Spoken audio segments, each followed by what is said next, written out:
Hello and welcome to Episode 4 of the Sandeman Street podcast, a podcast about Dundee and Dundee United from fans of both clubs. As usual, I'm joined by my co-host Martin. Martin, how are we today? I'm very good. It's good to be back, Andy. How are you? I'm good. Good. Episode 4, I mean, they're fair flying in now. Yeah, here we go. I feel like we're getting our teeth really stuck into it now, really sinking our teeth into the podcast world. So thanks to everybody who's been listening. And it's actually been quite good fun doing it. You know, it's been good talking football for an hour and a half, non-stop.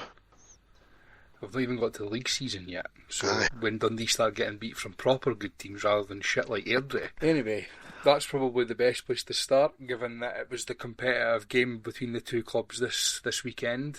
Yeah, League Cup football, glorified pre-season friendlies. Were you at the game? I did manage to make the game, yeah. Oh, you did go, did you? Aye. I did manage to go, yeah. Unfortunately. What were your thoughts on that one? See, this is why I hate this tournament format, because Dundee aren't ready. Airdrie probably aren't ready either. And it's just a glorified friendly, is it? I mean, totally, that's all it is. It's a pre-season friendly with something to play for. It really is. You've got now Dundee needing to win 3 games on the trot against obviously lesser opponents, teams from leagues below, part-time teams. And still a challenge, and you're relying on Airdrie dropping points as well, which they probably will, to be fair, but again, it does take it out of your hands a little bit. And I've seen United there a few times in that competition where we've made it out in that situation and we've not made it out in that situation. The thing that kind of bugs me a bit is that they're now at a stage where they need to win 3 games on the trot. Mm-hmm. They're all going to be off the back of each other, so they're playing Saturday coming, they're playing the following midweek, then they're playing the Saturday, all in a short space of time, at a time where players are not match fit, high chance of injuries. I just think, if it was me, we've had this discussion numerous times in only 4 episodes, but it has to go back to just straight knockout football, in my opinion. It does. I mean, you look at the crowd it was at the end. I think it was about 2,300, 2,400. There's no way Dundee would be getting crowds that small if it was league football against St Johnstone or Ross County even. You know what I mean? So it just goes to show that the appetite for these glorified friendlies isn't there. And, you know, like we said on the podcast a few weeks back, if it's not attracting the fans through the door, then what's the point? Yeah, I mean, you've got plenty of people on their holidays, you've got people who just couldn't be bothered, you've got people who, because of what it is, they just aren't interested. Whereas if they're playing like an Everton or Birmingham City from England in a pre-season friendly, people might tend to be a bit more interested and go along, and the crowd increases because you're getting to see players who you're watching match today or whatever. But yeah, but getting into the football, I mean, we all know social media is a bit of a, what is it they call it, a vacuum. Yeah, I was having a wee look on it earlier on, actually, seeing what people were thinking, and there was a mixed bag of opinions is what I kind of found. You know, I've seen a lot of people actually saying, you know, if the Doc was still there, if Doc was still in charge, what do you think? Do you think this is on Nelms maybe for creating some instability with a new manager? Do you think this is down to the tactics, Presley, on that one, or is it just an off day? Well, I'm going to come at it at a couple of angles. So the first one is Nelms and the owners have created this situation for themselves because we've had one defeat now. Tony Docherty got beat from Airdrie 2 years ago in this competition. It was away from home, it was a late penalty, but Tony Docherty still lost against Airdrie in the same competition 2 years ago. Mm-hmm. So, and by the way, that was off the back of winning the league title, and there wasn't nearly the big uproar that there is at the moment. So, the owners and Gordon Strachan and whoever make the decisions at Dundee have created this situation for themselves. Let's get one thing clear. But having watched the game on Saturday and not wanting to have the same kind of thought process as what you're typically seeing on social media, Twitter, the fans forums, etc., there was not a lot to like, but there was certainly there was certainly something there, I think, and it's one game. There's still quite a few players needing to come and sign. It's one game, as I said. Totally. Let's not overreact. Tony Docherty lost to Airdrie, and then went on to finish in the top 6. Now, I'm not saying that can happen. And like I've said before, this is Dundee, so the likelihood is that it will probably end up in failure. But it's one game. It's the hardest team we're going to play in this group, probably. We're the highest ranking team other than ourselves. Let's just all calm down a bit and reset and go again on Saturday. I did see a few Dundee fans saying exactly the same thing online. It's a League Cup. Like that, we're not going to win the League Cup, so why get too bothered about it in the first place? Which I can totally understand. I can see from both sides of that argument. People would be sort of saying, well, you should be trying to win every game, which you obviously should be, but it's the first game in that League Cup group stage. Players still probably aren't up to full fitness, and certainly United, I'm looking on us focusing on, out of the two cups, probably the Scottish Cup as opposed to the League Cup. Yeah, I mean, if Dundee won the League Cup, I'd be over the moon. I don't think, as a fan of a non-Old Firm team, you should really be snobby about the League Cup or the Scottish Cup. That's just my opinion. I'd absolutely take a League Cup win, don't get me wrong, aye. Yeah. So a good run in that, a wee day out of Hampden, would be absolutely what I would like. And listen, I don't want Dundee to get beat from Airdrie. I want Dundee to go through that group stage like they did last season and pump every team to play in it, like what they should be, considering that the teams are all in leagues below them. Yeah. But it's one game after 2 pre-season friendlies. Let's just all calm down a bit. And don't get me wrong, Dundee probably didn't do a lot, and I think they probably did do enough to not lose the game. But Airdrie were never in the game. They scored a goal from a defensive Howler Faye, the boy Astley, lets the ball bounce, criminal thing for a defender to do. Lets the ball go over his head after the bounce, gets caught under the ball, the boy Mockery turns him well and puts it in. They were never up the park other than that. No, I mean, I'm looking at the statistics. I think they only had 1 shot on target, 5 shots on goal the entire game, as opposed to Dundee's 14 and 7. So really, it was, I'm not saying it was backs to the wall, but Dundee were definitely the team creating more chances, as you'd expect. But we've all been there. We've all been at Dens and Tannadice when we've been playing teams of lesser capabilities than our own teams, and for whatever reason you've just not got the result, and it seems like that's what you've had as well. You've had the shots, you've had the chances, you just haven't been able to get it in the back of the net. Yeah, it was one of the games where after about maybe 70-75 minutes I just thought to myself, we're never scoring here. And once they're 1-0 up, they're just sitting back and playing for that. They're saying, right, if 1-0 up, they're probably thinking if we can get a draw out of this, that'll be good, expecting you to go up and score at some point. So they're just camping back and taking that 1-goal lead. And look, I think they've got to go to Montrose, which could be a tricky game, I suppose, but I think Dundee fans are hoping that Alloa beat them. But Alloa, I think, will probably have to go to them. I think Alloa, Montrose, whoever has to go to them. But I think Alloa they're in the same league as Montrose, right enough. So anyway, hopefully they go to one of them and get beat at one of their places, and then we beat beat Alloa, beat Montrose, and with more goals, if you know what I'm saying. I think we'll go through the scores. We're recording Wednesday, but we'll go through the scores from last night and the scores from the weekend in a minute. I think Alloa beat Montrose actually last night. Yeah, they did. 2-1, I think. Uh-huh. Yeah, they did. So we've got, and then Airdrie beat Bonnyrigg 3-0, I think. But we'll go through the scores, as I say, in a minute. It was quite interesting though, sitting to see how they were playing.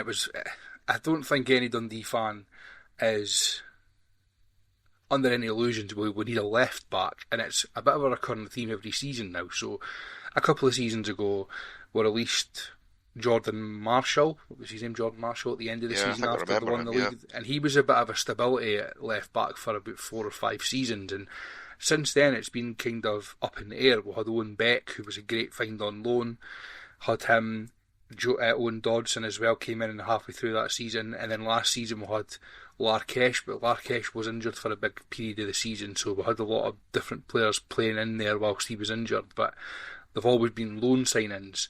I think we're going to need to go in and get either another loan signing just to plug the gap at the moment, or we're going to need to go and get a left back signed on a 2 or 3 year deal, because it was a bit of a strange one the way they were playing. It was like they were playing a back four, lined up as a back four, but when they were in possession, when they were attacking, it was kind of switching to a back three, because they had young Luke Graham playing left back, but they were kind of pushing up forward, and they were going into a back three, and he was playing alongside the two centre halves more. But it was a very, very disjointed performance. There's no creativity whatsoever. It's just it's full of bunch of boys who want to rebound balls. So you've got Finn Robertson, the boy Digby. It's the first time I've seen all of the new signings who played. Yeah, and I know I was looking at the starting lineup, and I seen there was a few of the new boys in. But what do you think of them? Do you think they're boys that, given a month or two, will sort of gel in with the squad and give you a bit more than what you seen on Saturday? Well, you know what it was like? It was like a Sunday League performance. You know, when you've got a boy who is clearly better than the rest of the players in a Sunday League team, and it's usually a winger or a striker, and you just give the ball to him and hope he does something creative. That is what they were doing every single time. They were giving the boy Yagan, however you pronounce his name, on the left wing. They were giving the ball to him, and don't get me wrong, he's a tricky player. He was taking on his man every time, and he didn't beat him every time, but he was having a go, and I love that about him. Like, love a proper old-fashioned winger who loves to get at his full-back. But however old he is, 19, 20, when he comes up, when we are playing against Airdrie, that's okay. When you're playing against, like, your bread and butter Scottish Premier League games, and then you're going into the games against the Old Firm and the Derby matches and Aberdeen, Hibs and Hearts, and you can't have just him as your creativity. No, you need somebody more experienced and a bit older. You can't rely on people that age, unfortunately. Very rarely you can, but they're few and far between players like that can consistently perform at that age. Well, it's not so much his age, it's just that the rest of the players around him are also samey. So you've got Robertson, Digby in the middle of the pitch. If Robertson was playing right wing, actually, who was playing in the middle of the pitch with Digby? That's terrible, I should know. But Digby's, and I think everybody expected that was what he was going to be. He was kind of really the replacement for Mo Salah. He's the breaker-upper and give it to the more creative flair players. And Finlay Robertson's a centre midfielder playing right wing. He's no right winger. Now, Ethan Ingram was doing a lot of his supporting, and it's probably one of the better games I've seen Ethan Ingram having a Dundee shirt, so that's a wee bit of positivity. And they started with Murray and Aqua up front. Aqua's a big lad, by the way. He is massive. He wins his flick-ons, and he looked okay. Exactly what you're wanting up there with a player like Simon Murray, who's got the pace and energy to feed off that. And Simon Murray was quiet by his standards, but had a couple of moments, a couple of wee flick-through passes and whatnot. Aqua came off for the new boy Ash Hates, the first time anybody's seen him. He's not played in any friendlies, and he was a bit of a passenger, to be honest with you, when he came on. They're obviously rotating because of the time of the year it's at, and a lot of boys are ready for 90 minutes, and that might have been the case with Aqua, but I thought that they lost a lot of... The ball wasn't sticking nearly as well when they replaced Hay with Aqua, or Aqua with Hay, should I say. So, yeah. Look, it is a concern. You didn't want to lose to a team in the league below, especially at home. And in this competition, and especially when we've now got 5 European teams, European representatives from Scotland, who now, because of that, it's only 3 runners-up who go through. So it makes it even harder to go through as a second-place team. Yeah. And if you lose your first game, it's not curtains, but it could be. And that's the soul-destroying part about that competition. Because if we go to Alloa win 3-0 and win 3-0 in the next 2 games, we potentially couldn't go through. And that's a bit soul-destroying. I mean, you look at last season for United. We played our first game in that group stage against Falkirk, got beat 2-0 off them, and obviously you're thinking, here we go, it's an uphill struggle. We then beat Stenhousemuir 3-0, Ayr United 2-1, and despite winning 3-0 and 2-1 after the initial 2-0 defeat, we relied on a massive win against Buckie Thistle. Beat them 5-2, I think. 5-2 we beat them. And it was only that 3-goal sort of that positive 3 goals in that game that got us through on goal difference. Can't remember if it was first or second we came in that group there, but you win 3 games and out of 4 you're still not guaranteed to go through. It's crazy, but it's the way it is. And was it not a case of Ayr United were playing Bucky, and if Ayr United had beat them 2 or 3-0, they would have went through, and they ended up having a bit of a collapse? I honestly couldn't tell you. I really can't remember the details, but I remember that night, because I'm sure that was on the telly, that game, the Bucky United game. I may be wrong, but I remember that night people are online, we need to win, and we conceded the 2 goals, and people are thinking it's curtains, another season no qualifying from that bloody group stage, but we got through eventually. Just. The season a couple of years ago when we lost to Airdrie, we ended up going out by 1 goal. I think our game was the very last game because it was on the telly at home Inverness Calais, and we needed to beat Inverness 2-0, and we won 1-0 and went out, and somebody else went through. Fine margins, isn't it? It's just a bit of it's just annoying, more than anything else. But what we'll do is we'll go through the results from Saturday and the results from last night as we record on Wednesday. So Group A was on Saturday's results: Brecon 0, Falkirk 7. Some result. That's a very good result. Spartans 2, Queen's Park 1, which is an upset. But to be honest with you, as the season progresses, it could not be, because nobody knows how well Queen's Park are going to do in the Championship. We've got Stranraer 1, Ross County 1, with Stranraer winning 6-5 on penalties in Group B. Group C was Bonnyrigg 0, Alloa 1, and Dundee 0, Airdrieonians 1. Group D, Annan Athletic 1, Forfar Athletic 1, Forfar winning 4-2 on penalties. And another shock, Arbroath 0, St Mirren 0, with Arbroath winning 5-3 on penalties.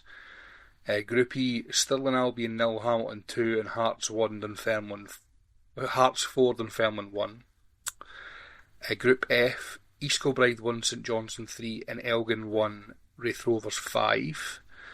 Group G, Clyde 2, Motherwell 2, Motherwell winning 5-4 on penalties, and Peterhead 2, Morton 4. Group H, Brora Rangers 0, Killie 2, and East Fife 1, Livingston 2. So there's a few standout results there.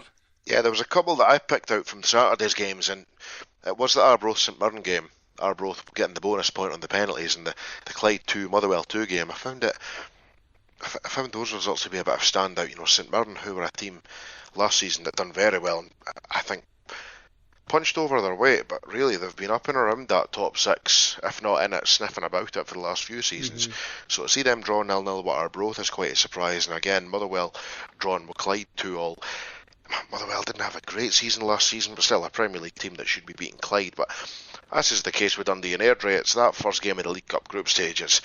It looks a surprise on paper, but when you think about it, are these results really a surprise? Maybe not.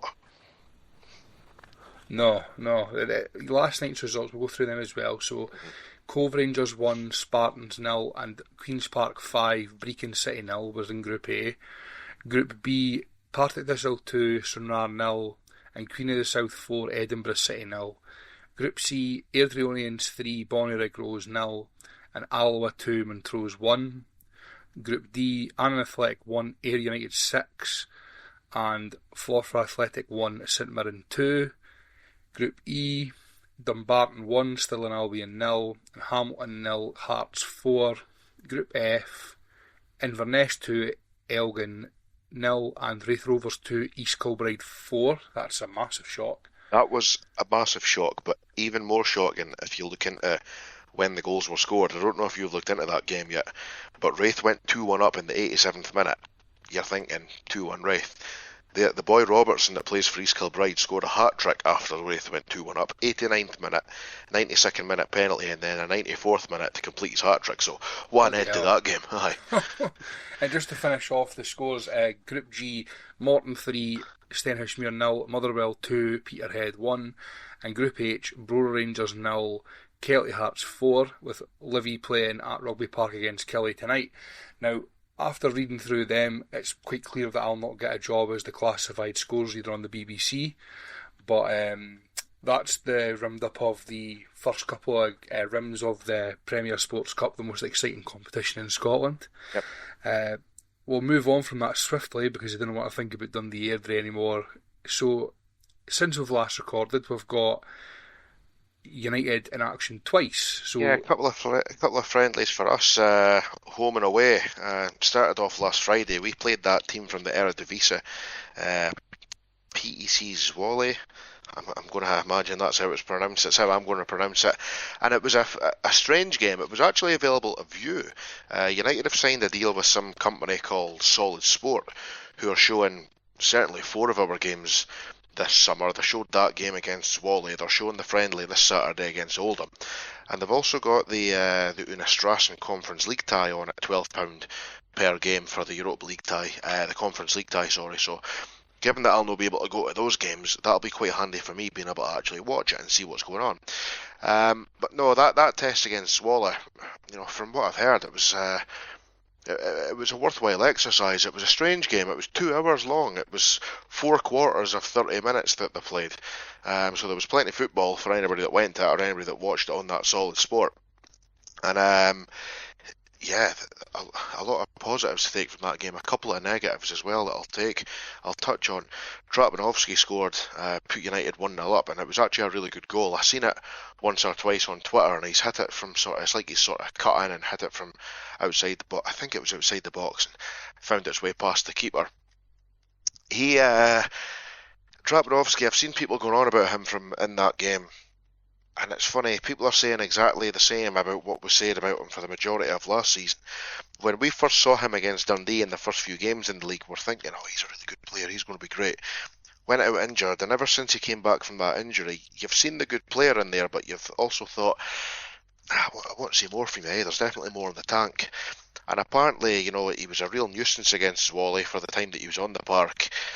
He didn't stop trying, but he was just a wee bit unlucky at times. So yeah, I'm hoping to see more from him this season. If he can get a good run of games and get a good bit of form, and that would be really good. A negative to touch on from that game, which is actually a big negative, I think, that a lot of United fans will probably be a bit concerned about, I know I am, is Ross Graham. What a time he's had with injury. Since last November, I think it was, he's had 4 injuries to his hamstring. The 4th one coming against Zwolle. He played a big sort of long ball over the park and he's went down when he's hit it.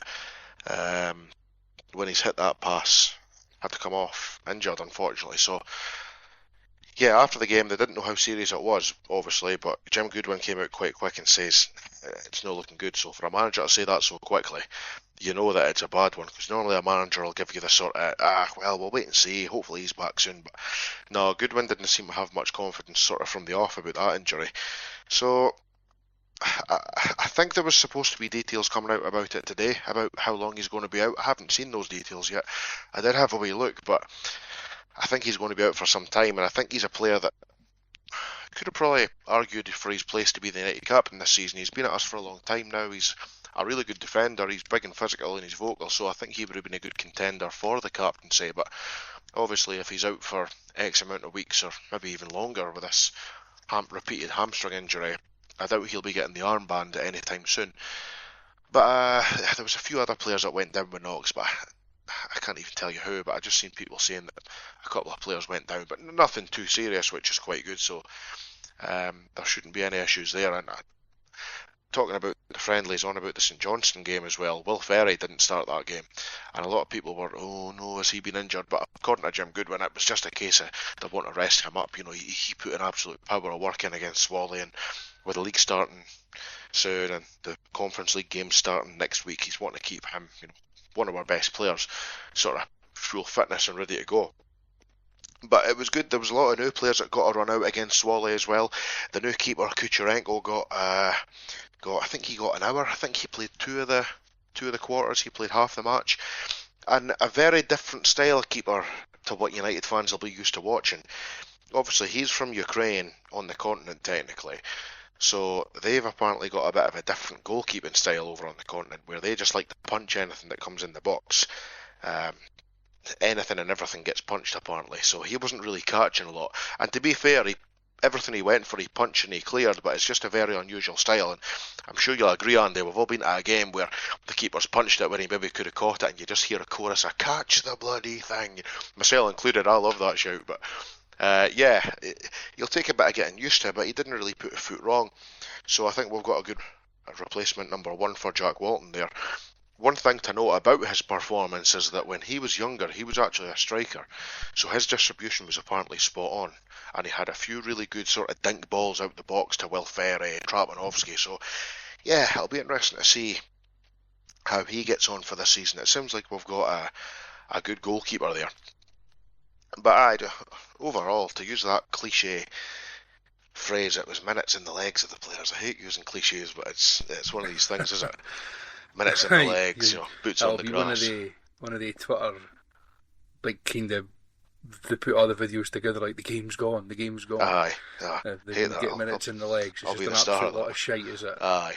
But no, it was a worthwhile exercise. Jim Goodwin was saying that, he was really impressed. He was impressed with some of the new boys as well. The boy Sapsford, apparently he's missed a bit of a sitter, but again, it's a pre-season friendly, you know what I mean? You'd rather miss the sitters in the friendlies than the games against Falkirk and the games against Udastrassen. So yeah, definitely a worthwhile exercise. And something worth noting as well about this game, the guy that scored Zwolle's winner, 15 years old, and he scored an absolute beautiful little dink over. What was the scores in the two games? So it was Zwolle beat United 2-1, and then the St Johnstone game was 1-1. Right, okay. But that boy that scored the winner for Zwolle, Pereira de Gama, I think he's called, and he's chipped it over Dave Richards. Like I say, he's 15, not even 16 till December, and apparently like Barcelona, Ajax, and Man City are already keeping an eye on him. So yeah, good outing for United there against a sort of a quality Eredivisie side that are sort of at our level, if not just a wee bit above. So that was a good one there. Last night as well, Tuesday night, we had a pre-season friendly against St Johnstone as well. That finished 1-1. I take it they sold out, considering it was the big derby day for them. Well, they always do sell out, Andy. They're well known for their record-breaking crowds every other week, they are, St Johnstone, being the Tayside's big team since they won the double, I suppose. But yeah, that again, looking at the starting lineup for that game, that looked to be more of a solid starting lineup. There wasn't every sort of starting 11 player that you'd expect to see in there. Like I said earlier, Will Ferry didn't start, Vico Seve never started. Two players that I would argue are absolute stick-ons, and I don't think there's many United fans that say they aren't absolute stick-ons to be the first on the team sheet. But there was a couple of the new boys as well, sort of that are worth a mention. We've signed a new winger called Amar Fata. He started and played really well. Another big defender, Christian Kerestes, I think that's how I'm going to pronounce that. It's probably wrong. United need to stop signing players from the far east of Europe, all these funny names. I'm absolutely hopeless with them. But yeah, Christian Kerestes, I think is his name. Big Hungarian defender. He looked pretty solid as well. And the goal that we scored, it was the goal machine Bert Esselink with his second goal in 3 games. A big, massive confidence boost for the Dutch defender there, and that was assisted from Isaac Papoe. A good ball in from Papoe from the wide area, sort of he's put it low across the face of the goal, and don't know what Bert Esslink's doing up there in the box, but he's there and he's put it in. So yeah, a good wee confidence boost for these players who are getting their debuts and scoring goals for United for fun, obviously, you know what I mean? United are going to be a commentator's nightmare this season, are they? Oh, they really are. They're going to be a commentator's nightmare, an absolute nightmare for the stadium announcers, a nightmare for me on the podcast, but a nightmare for parents if any of the bairns are wanting names on the back of shirts. Totally, it'll be an expensive shirt. Oh, their letters on the back of it. But yeah, that St Johnstone game, nothing like the same sort of feel that the game against Zwolle had, but an outing for the players. He made Goodwin's made 10 changes on 66 minutes just to get the players that maybe you need a bit more time on the park, so get fitness up and that. He's brought on Sibbald, Miller Thompson, Vico Seville, the young boy Harry Welsh has came on again. Players that, boys like Welsh, and I would argue probably Sibbald as well, might not be so much around the first team. Certainly not starting. Certainly not the starting 11. But it'll be good to get them fit because they're good players to have on the bench and can certainly offer something coming off the bench. That's if Sibbald is actually at United this season, but we'll touch on that in a wee while, I think, probably. Yeah. But no, that St Johnstone game, like I say, it was just good to see some of the new players. Like that boy we've got, Amar Fata, he's Swedish. He comes from the team I'm going to say Troy A, but they're a French team. There's a few letters in there as well. AC, Troy A, ES, I think their actual full name is. But he's a guy that Man City are actually watching, because Troye are part of that City football group with Man City, so they've got sort of tabs on him, and they've got quite high hopes for him. So a player that looks good on his YouTube highlights, as they all do, but I think he'll be quite a good little sort of a jinky, sort of nimble winger for us this season, which is what we need. So a good couple of workouts for United in pre-season. It must all be building up well for the European games. Is that next week then? Yeah. Yeah, next Thursday is the game. I can't even remember if next Thursday is the home or the away leg. I think next Thursday is the away leg, but that kicks off next Thursday. So competitive football coming back to United, which is good. I'm looking forward to watching that and having the season properly kick off for us, because when you've got the friendlies, it doesn't really seem real. You're not given that much interest to it, really, but when the competitive football's back, you're getting right stuck in again, so that'll be good. Tickets are on sale for that one. General sale, I think, today, actually, for the home tie against Unistrassen. They've been selling quite well. Don't think the shed's open for that game, but apparently if and when the Eddie Thompson and George Fox sell out, they'll be open in the shed, so I think that'll probably be the case. But again, it's Unistrassen. It's probably as much of a competition for United as what it would be for these teams playing in the League Cup group stage. But saying that, we'll probably go and get beat now, so aye. So after a quick look there at United that are at home on the 24th, it's Thursday the 24th, United against Unistrassen at Tannadice, and then the following week it'll be in Luxembourg. Yeah. I thought it was, aye. Yeah, so there's a couple of games this weekend. Since we're speaking about United are actually playing Oldham in a friendly. Is that at Tannadice? Yeah, it's at Tannadice. It'll be another sort of final sort of test of the players' abilities, another final wee chance to get some match fitness in the legs of the players that will be playing in these European ties, and the league kicking off against Falkirk as well.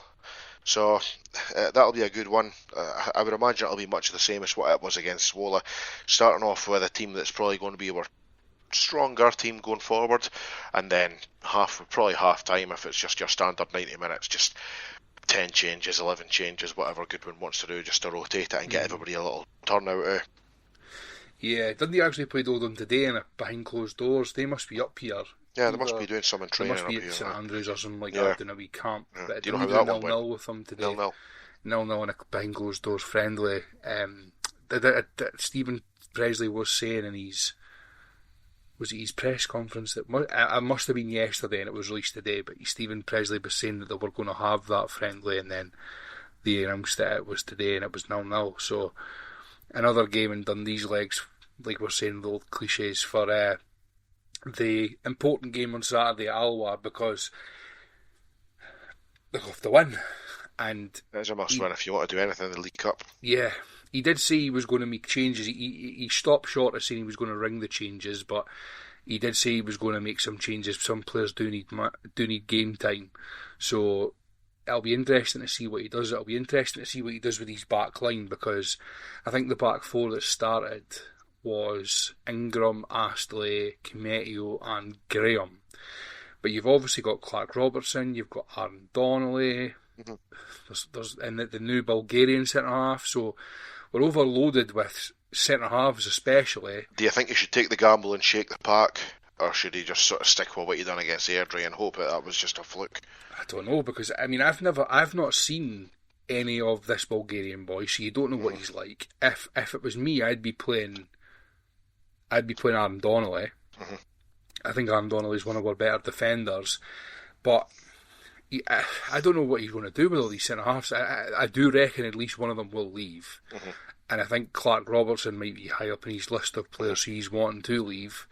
But the last season we had a very poor defensive record, and we were very disjointed due to a lot of the time due to injury, and I know that a lot of teams have injuries, so it's not one of these ones where I'm wanting to sit here and woe me type attitude, but I don't think a lot of that, as I said before, I think it was maybe episode 1, a lot of that wasn't just because of the defenders, it was what was in front of them, and the defenders and the goalkeepers were often exposed.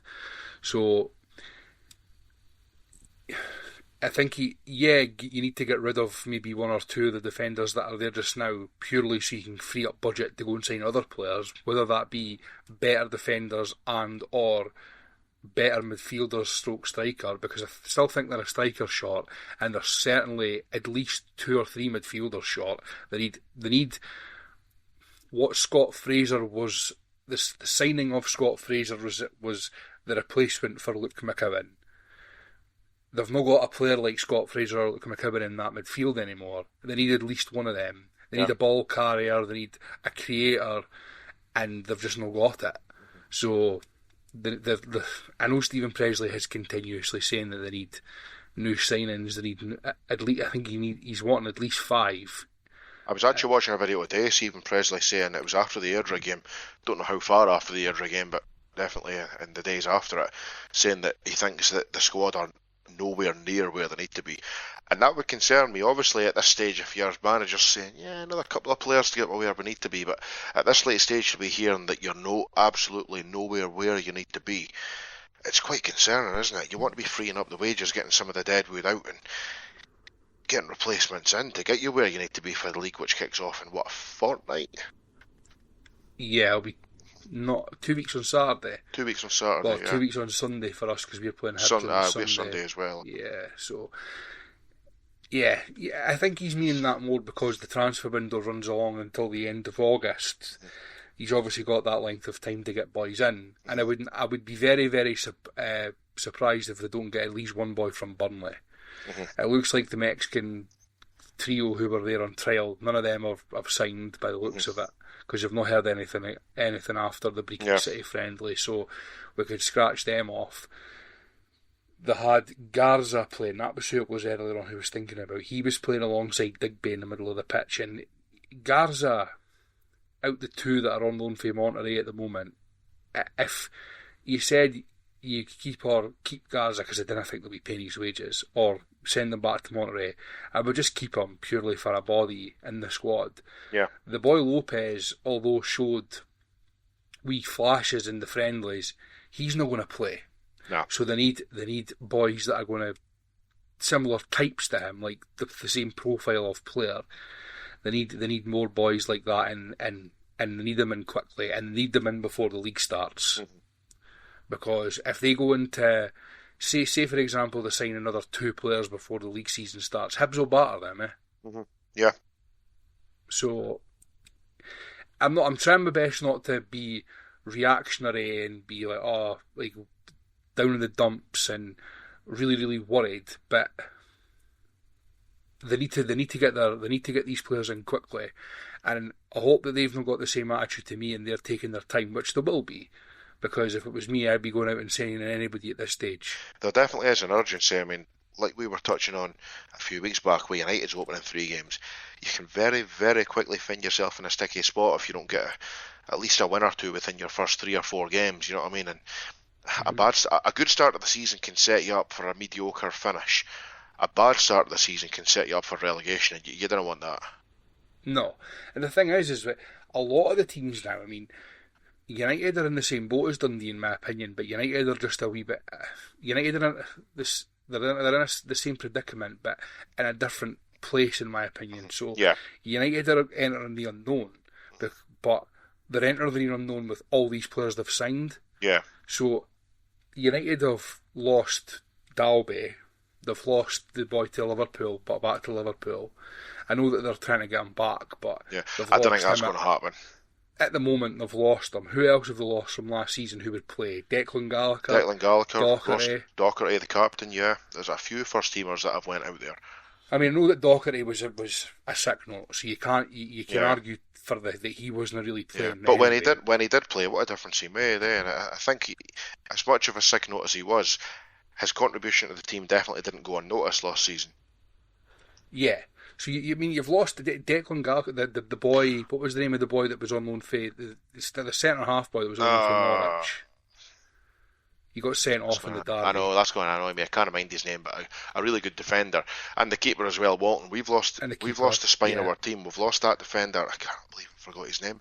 The keeper, a couple of midfielders we've lost. Really good midfielders, Lucas Stephen, and obviously Docherty when he's fit, and Sam Dalby. That's a spine of your team, but it's a spine of team that are really good players. But I've got faith in Goodwin and his recruitment. A lot of questions about his recruitment in the January window last season, but how often do you have a really good January window? You know, it's few and far between.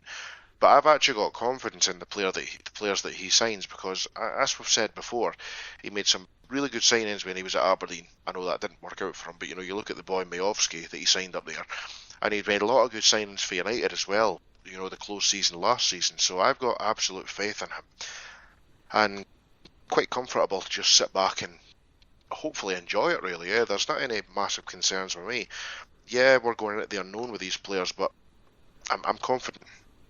Yeah, I mean, I'm not trying to say this to plant seeds of doubt and wanting United fans to get worried like I'm worried, but it's all I'm saying is that they've lost the spine of their team. Yeah. They've lost proven players who'd done it last season. They managed to finish 4th or 5th in the league with these players. A lot of them have left for one reason or another, and they've signed a bunch of players who nobody's heard of. Yeah, it's a gamble. Obviously, they've scouted them all. They've done their due diligence. I get that. But I don't think any of them have ever played in Scotland. No. Have any of them ever played even in Britain? So you don't know how long they're going to take to acclimatise. You don't know how good they are. Some of them might be... I mean, how many times have we seen boys, especially like big names who have went on loan to like Celtic and Rangers or signed for Celtic and Rangers, even them who have been like household names in football have come to Scotland, and they just can't handle it. No, the Scottish football is very different to your English football. In that sense, it's a very sort of quick game. You don't get any time on the ball, and I think a lot of players that do come up here, they love to slag it off down in England, how bad Scottish football is, but really it's a tough game up here, and a lot of players can't make it. A lot of players go down south from Scotland and can't make it. A lot of players come up here from England and can't make it, because it's a total different style of play. Mm-hmm. I mean, Dundee are in a similar boat. I mean, I'm a bit more comfortable given that they're signing the vast majority of their players from England, so it's not as much of a culture shock. But Dundee and United Dundee are slightly behind United in terms of the number that they've signed, so that's where that comes in. But yeah, I mean, the two clubs are going into a season where you honestly could not predict where they're going to be. Dundee could sign another 4 or 5 players, and they could end up finishing in the top 6, and United could be struggling in the bottom 6. It could all go apart. Or it could be what's probably going to happen, and Dundee get relegated and United finish mid-table. So you just never know, really. You said it, not me. That is coming from a man who is scarred for life. Yeah. But whilst we're on the topic of signings, since we've last spoken, which was last Monday or Tuesday, there has been new signings for both teams. You touched on a couple of them whilst you were going through the friendlies. Who have United signed since last week? So we've got 2 boys in the door, but before I talk about these players, I want to talk about a player that we've let go, actually. It was young Rory McLeod, the 19-year-old striker that was on loan at Southampton last season, a striker who I personally thought was going to turn out to be a really good player for us. The season we got relegated, he sort of burst into the first team a little bit up with Stephen Fletcher. I can't mind if he was filling a gap of an injury or whatever, but I remember there was one game in particular, just before the split, we beat Motherwell 2-1. I think he assisted Fletcher on one of the goals, and McGrath scored a penalty. And we're all thinking, oh, look at this player, he's looking really good, he's quite mobile, he's quite agile, he's got good ball control. And obviously, I think he went up to Forfar on loan for half the season after it. Didn't really do much at Forfar, he was recalled, didn't do much when he was recalled at United. And then Southampton have came sniffing, taking him on loan for a season, and you're thinking, he's away on loan at Southampton for a season, that'll be that, he's gone. Well, he was gone, but not at Southampton, he's been sold to Dunfermline for an undisclosed fee, and I wouldn't say I'm surprised, but I'm a little surprised based on what I've seen of him when he was 3 years younger. Obviously, it's a big 3 years, a lot of things have happened, and a lot of things haven't happened for him. But I always thought he was going to be a good first-team player for United, but for whatever reason, it's just not worked out, and he's found himself going to Dunfermline to try and kickstart his career again. So best of luck to the boy. I really hope he has a good career, and certainly does well at Dunfermline. I think they could do a good striker, but I was a wee bit sad to see him go because, like I say, I thought we had a good player in him. But turns out we didn't. So I don't know what it is when you've got young boys who have came through the academy, regardless of whether or not they're good or not, you still kind of think, like when they leave, you're a bit meh about it because you don't know.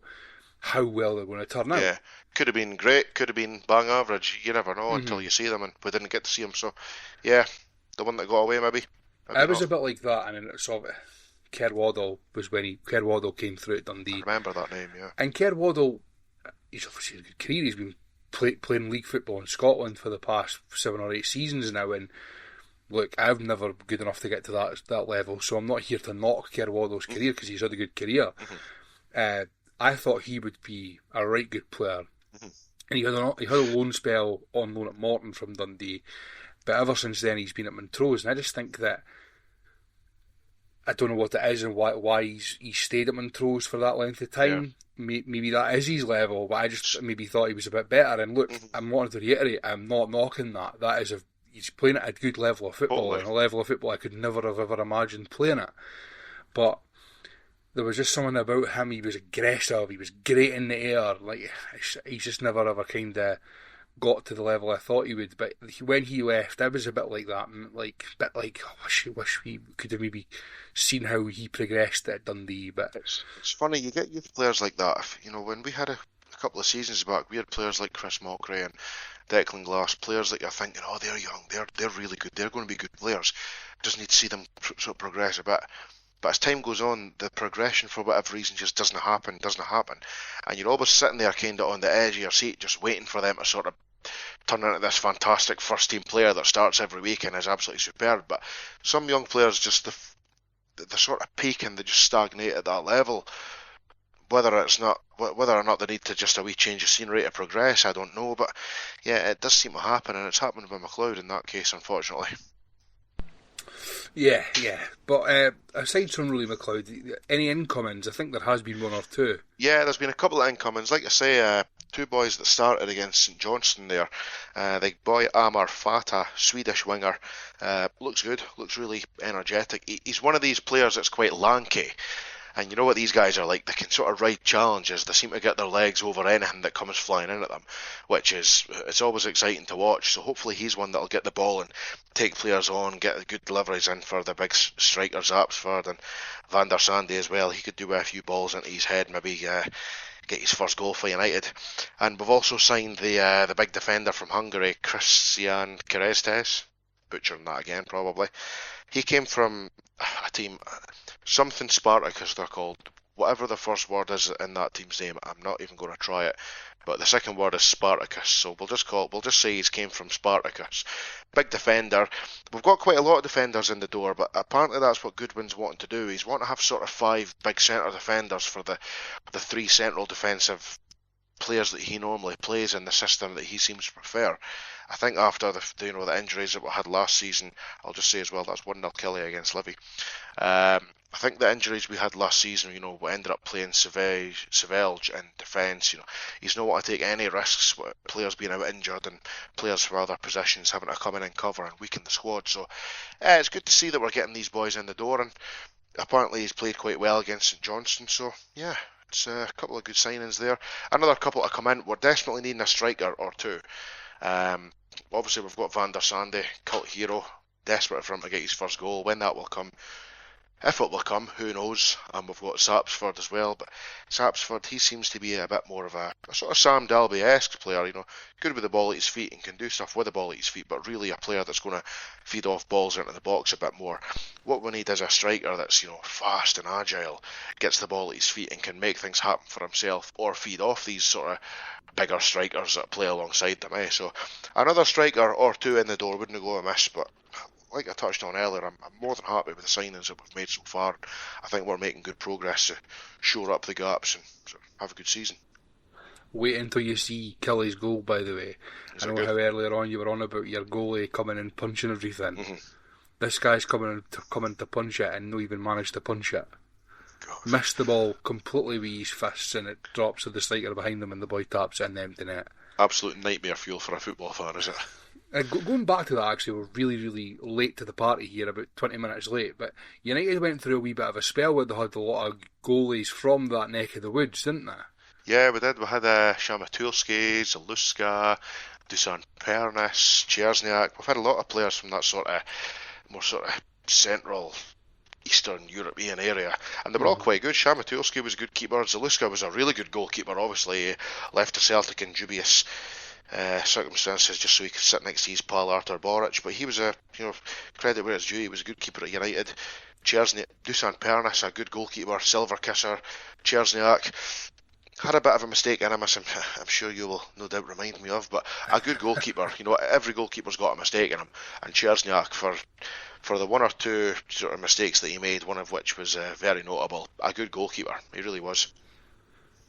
Yeah, and obviously that was a while ago, so we'll move on again. But going back to you're speaking about your new strikers.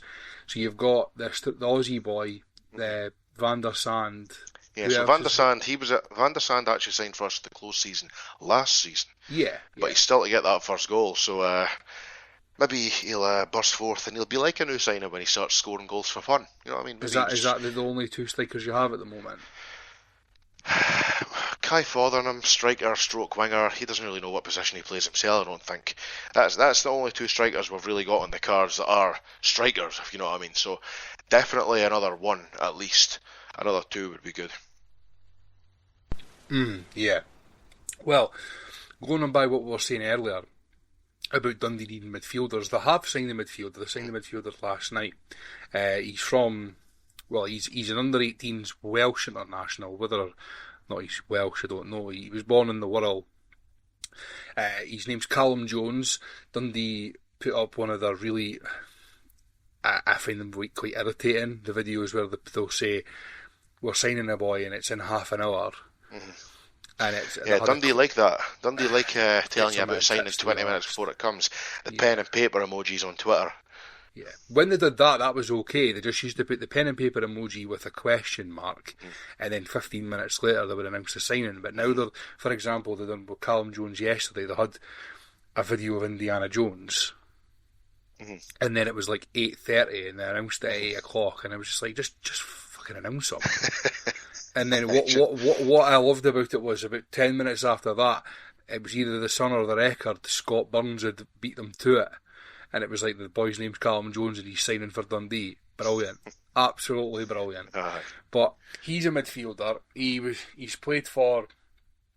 been at Hull since 2019, but he's had 4 loan spells, a couple of them with Morecambe. The first one was with Morecambe and the last one was with Morecambe, but he's also had loans at Grimsby and Forest Green Rovers. He was 34 games for Morecambe on loan last season, scoring 1 goal.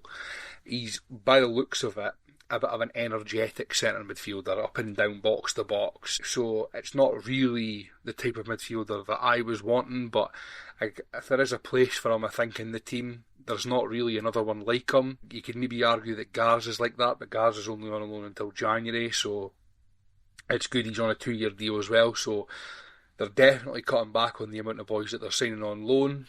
Now that could be good and could be bad, because if you're signing loads of boys and they're only on loan and they're all shite, then they're leaving at the end of their loan. If you're signing boys on 2 and 3 year deals and they're shite, you've got them and you're either paying them up or you're left with them. Flip side though, if you're getting all these boys on loan and they turn out to be really good and they have to go back to their parent club, it's equally as heartbreaking. That's been the story of United the last few years. We've had so many good players on loan that we've sadly had to say cheerio to. Dalby and Stevenson, 2 prime examples. Yeah, we were the same with Owen Beck and a couple of others a couple of years ago. Last season it was maybe Adewumi, but Adewumi was peaks and troughs. He was a bit of a telly player, loved it when he was on the telly. When he wasn't on the telly, it was a bit of a hit and miss. But it's another interesting signing, another signing from down the road. So yeah, we'll just have to wait and see what he's like. But I think now they really have to start focusing on these wingers and these creative midfielders that, I know that they're hard to come by, but they've got to link up with Burnley, they've got to link up with Monterey. They need to start getting a young boy on loan for Burnley or whatever. Maybe see if they can get me back. I know I said speaking in troughs, but he's been here and knows what it's about. I think Burnley would have probably want him to go on loan someplace else and maybe play at a higher level. But yeah, I think that's definitely where they need to target now, is this getting a bit more creativity in the team, because they can't rely on the boy Ugane for a whole season. Definitely not. But before we do move on, sorry, I just want to ask you one question. Sibbald in dark blue, reuniting with his former gaffer Presley. Can you see that happening? I could see it happening because I have heard the rumour, and I could see it happening because Craig Sibbald's a sick note, and Dundee absolutely love a sick note. Aye. It's a pity as well. He's been a great player for us. The season we got relegated, he's one of maybe 2 or 3 players that got pass marks from me that season. He was a diamond in the rough there. He was absolutely outstanding most weeks. He was just playing in a team full of shite pretty much that had no confidence and no a lot of footballing ability for some reason. Last season, just influential, but he took a really bad injury and was out for a long time.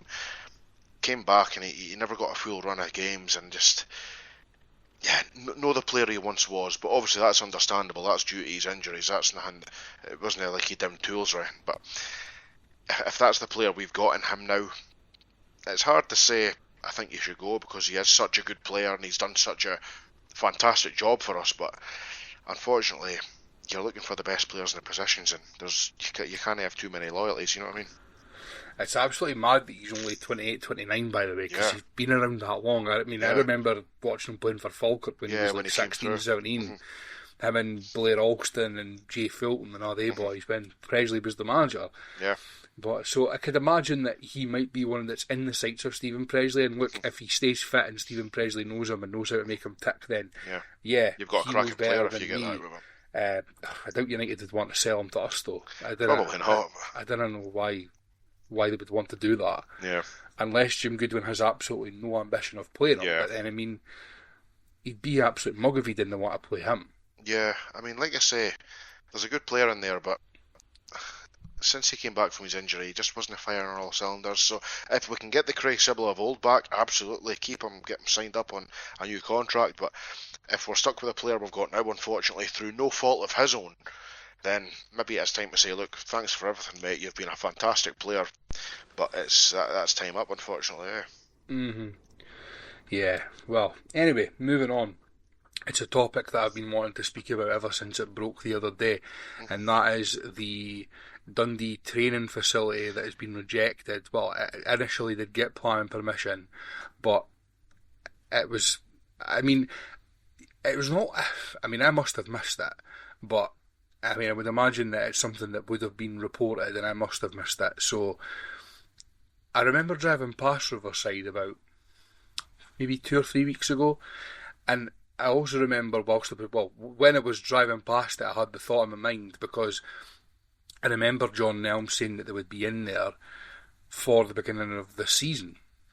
So I'm driving past it and I'm thinking, there's not an awful lot of work getting done there for them to be moving in before the beginning of the season. I'll be honest with you, John Nelms, how he hasn't been spotted in the city square going his dinger in front of the council chambers, I do not know. He must be absolutely sick to the back teeth of the city council and all the pressure groups that have been putting obligations into his plans for your new stadium, your training ground. Must be so frustrating for the guy. Well, this is it, right? So the initial plan permission for the training facility was approved by the council in November. Based on the articles that I read about it, there was a legal challenge lodged in February by a group called Save Riverside Park. Now, whoever is in that group needs to get themselves a fucking life for a start, right? Now, I hope nobody in that group's listening, of course. Well, I hope they are. Right? So there was breaches based on, now, I don't know anything about these. I'm just going to have a moan about it anyway. So breaches were environmental regulations, local development plans, access rights and flood safety provisions. We'll start on the flood safety provisions. How that breaks flood safety provision is beyond me, because they built that wall right along Riverside a few years back now, maybe 3 or 4 years ago, and it's at the other side of the road from the wall that goes into that park. So I don't know how on earth it could be breaching flood safety provisions. I can only imagine they're thinking about it because it's on reclaimed land, but you've got an airport 2 minutes away, so if they can land planes on the land, surely they can kick a ball, you know what I mean? Well, there's already football pitches on it. Yeah. So what difference does it make? Totally. All they're going to be doing is putting a couple of buildings down for changing rooms, a canteen, I'd imagine, and they're wanting to put a 3G pitch down while we stand. Yeah. For a women's team and a reserve team. I wonder if they're maybe trying to keep the area as is, because obviously I'm going to say this, and Dundee fans will be listening saying, Arab bastard doesn't want anything good for Dundee, but it's a nice place in Riverside, and would you really want a big training centre, coming at this from a totally neutral sort of objective point of view, would you want a training centre there sort of obstructing the view and the ambience of that area? Personally, I would say no. I would take the same opinion that Fraser McPherson's done, the West End councillor, in favour of something like that, because although it's Dundee, it's good for the community, it's getting kids playing football, blah, blah, blah, but just no there. You know what I mean? That's my opinion on it. This is my biggest gripe about it, right? So, that Fraser McPherson has said that he's not against it, because a lot of people don't actually know that it's not Dundee that seek the plan permission, it's the Dundee FC Community Trust, which is obviously affiliated with Dundee. Aye. Obviously, but it's not, to my knowledge, owned by Dundee. Yeah. It's a charity arm of the club who have applied for plan permission alongside Riverside Amateurs Young Lads Football. They've raised money through campaigns and whatever, and lottery funding and whatever, and Dundee have matched that. It's going to be Dundee's training facility, but it's also going to be all the youth teams. Riverside Amateurs are going to get a use of it. All this sort of stuff. It's great for the community. We need more and more and more and more 3G pitches, or we need floodlit pitches. Yeah. They're going to be 3G for during the winter. I think they were going to be floodlit as well, weren't they? Yeah, they were going to have one floodlit pitch with 3G down, right? The more 3G pitches and floodlit pitches we get in Dundee, not just in Dundee, but in Scotland as a whole, the better. We need more and more bairns out playing football or any other sport. And during the winter, there's only a select number of places they can play because there's not enough floodlit pitches in Scotland as a whole, right? One of the things that I want to pick up on what Fraser McPherson said is he goes, look at an alternative site. But they never ever tell you where that fucking alternative site is. Yeah, it's a case of where, right? Because I'll actually use the stadium as an example of this, right? So a wee while ago now, George Cran put an article out about the stadium, and it was around about the time where John Nelms has actually admitted to the media, one of his rare interviews, that they went to the council and said, look, we've seen sites A, B, C, D, E and F, right, as potential places to put we want to build a new stadium, and these are the potential places we could put them. What site would you prefer us to use? And the council went, we would prefer you to use the site at Camperdown, right? Now, they've had no end of problems with that, everybody knows about, right? So they've chosen an area or a site based on what the council have recommended to them. Now, that's not the council saying, yeah, we're definitely going to give you plan permission, but they've picked that site purely because of a recommendation from the council, and they're still having bother with it. I don't think this is a Dundee versus Dundee United fan argument. This is the fact that in this city and this country, nothing gets fucking done. Yeah. They can't duel the A9. There's so much red tape to get through with things like this. Absolute piece of nonsense. And that Fraser McPherson should be wanting the youth of his constituency out playing. And one of the things that I love about it is I'm saying the local access thing. That I love that, right? Because there's a park across the road, and if you go across road into that park, you can go over a railway bridge and go into another park. Yep. How many parks do we need? And there is parking space at that park with a traffic crossing over to where the training facility would be. So there's plenty of infrastructure there for it to happen. It's an absolute piece of nonsense. And I'm absolutely sick of it. I mean, the only reason that it's there in the first place is because of all the fucking ambulance-chasing crybabies who have moaned and moaned and moaned because originally they were going to build it beside their new stadium, and it was one of the only bits of that project that encroached into Camperdown.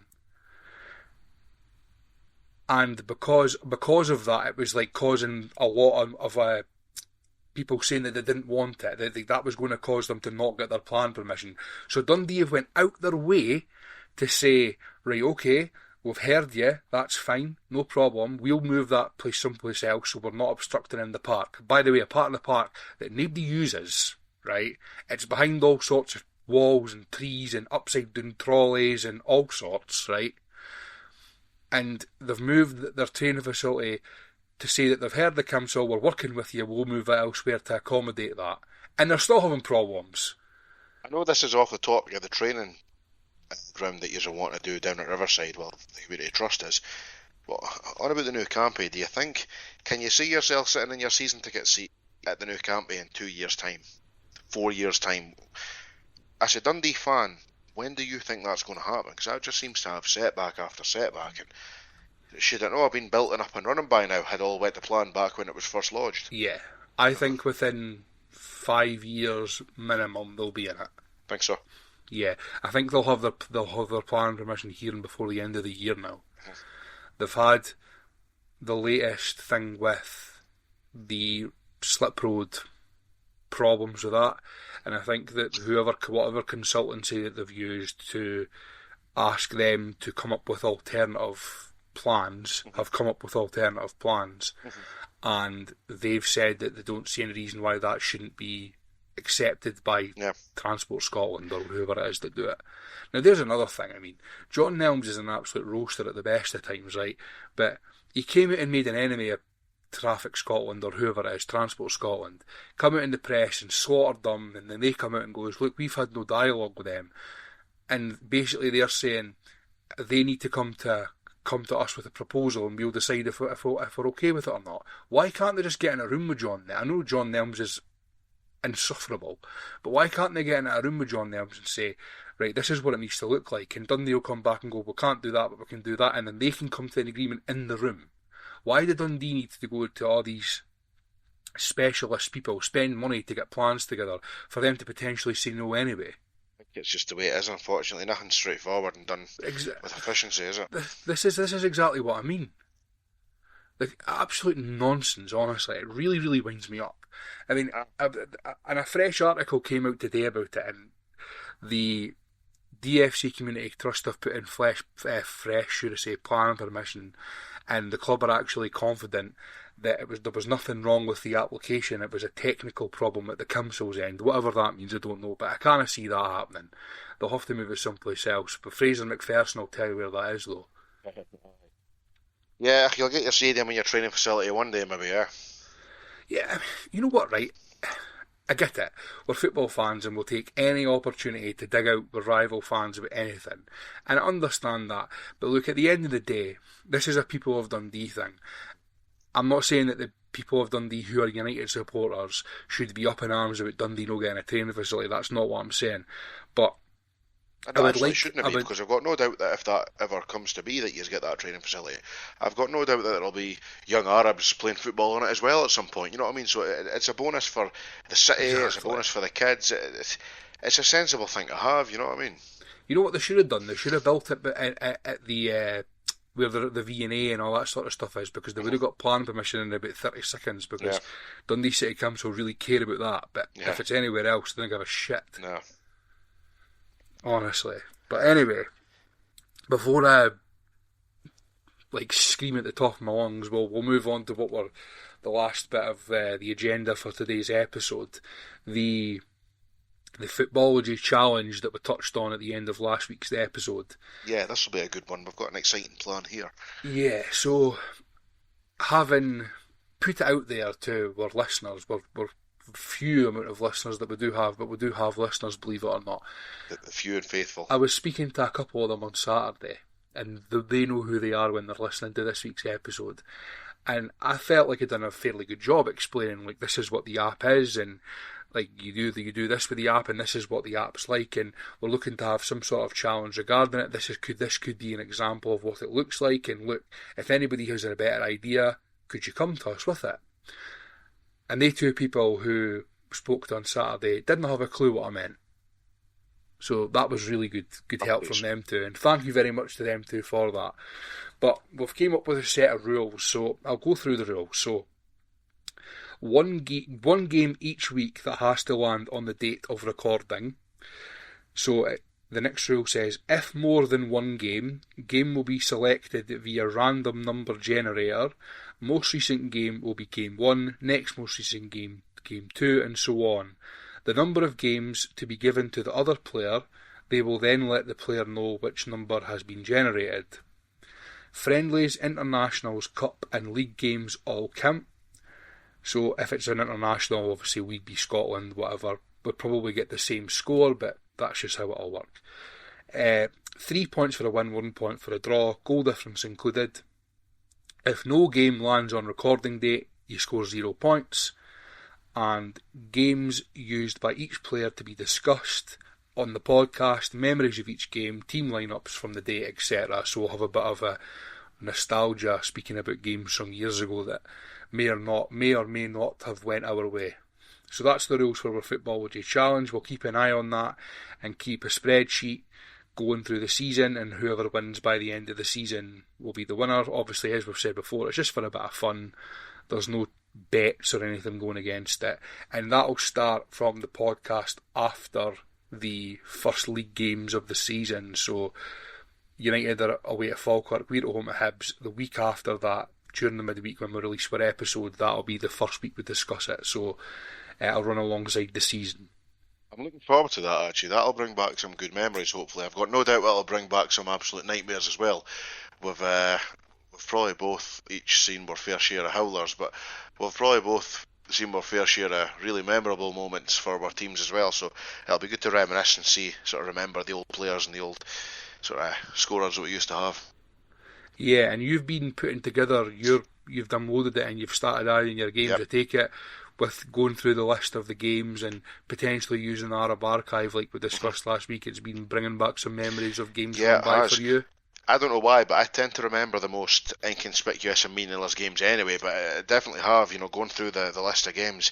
I remember that one, and I remember him that played for a kind of thing, so it was good to sort of remember these games that I've been to years and years and years ago, but I've totally forgotten. There was one where I wasn't actually at the game, but I was going through the season. It was the 2006-2007 season, and I was looking for a friendly that I was absolutely positive I had been to, and it turned out it was that season. And it was a midweek game against Rangers when Paul Le Guen was Rangers manager, and we played them in a friendly at Dens. And just before that, they'd played United in a friendly, and I'm thinking, so strange that. And it was for the Evening Telegraph Challenge Cup. They'd had a tournament the year before, and when I was reading about it, I did remember, but I totally forgot about it until then. And I think it was called the City of Discovery Cup the year before. Yeah. And it was United and Dundee and Wolves and Sheffield Wednesday. Sure, I was at that game, and I might be talking absolute nonsense, but did they not have a team made up of Coronation Street stars or something at Dens that day? I'm absolutely certain they did. That might be the biggest load of nonsense that anybody from Dundee has ever spoken, but... You are right in saying that, but I think that was from a different time. Was that a different time? Was it? If I'm right, I'm pretty sure that was when Dundee were in administration first time round, right, and it was a fundraising type of game, and it was like celebrity team against a team of Dundee former players. Yeah, might have been. Because there was some sort of derby, there was some sort of United representation. Because I remember going to that years ago with my granddad and seeing these players from the telly, and obviously there was some United players there as well. So United obviously had something to do with it. Mm-hmm.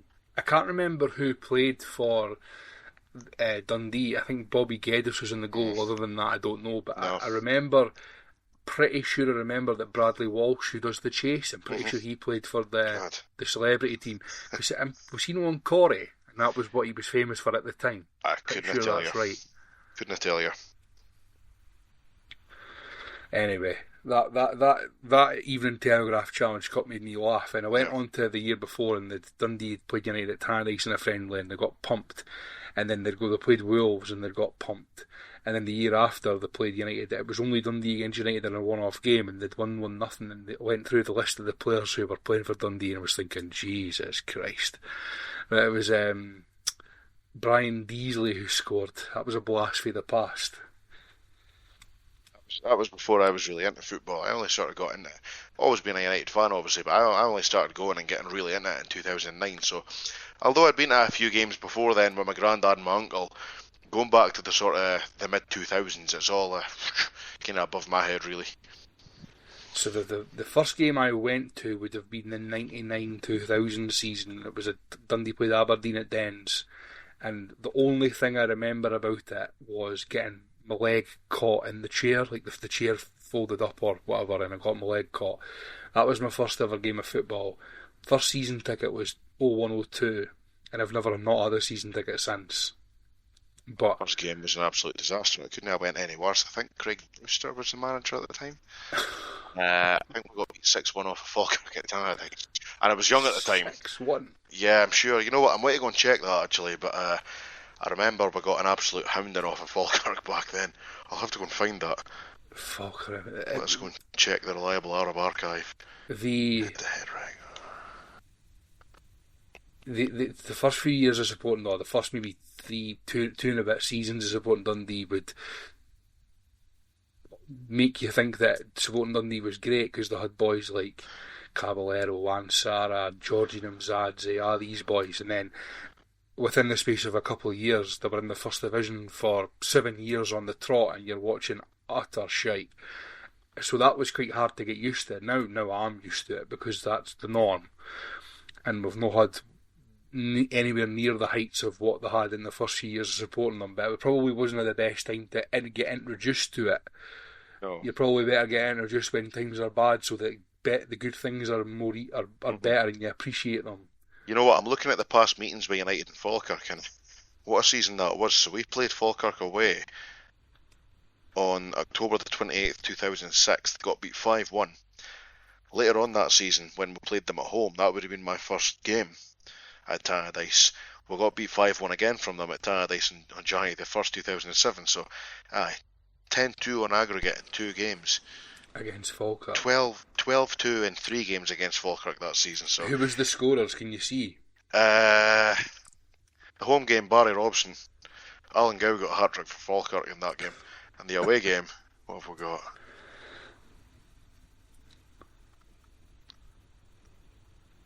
The away game was Colin Samuel, so yeah, not the best time to get into watching United, but here I am. Anyway, we'll let this nostalgia put that to one side until we've started this challenge. But we're both really looking forward to it, so it'll be a good wee thing to keep us ticking over. We talking points for through the season, whilst we're hopefully talking about successful seasons for both of us as well. So yeah, hopefully. Anyway, thank you very much for listening to episode 4. We'll be back next week with episode 5. Have a great weekend. All the best, people.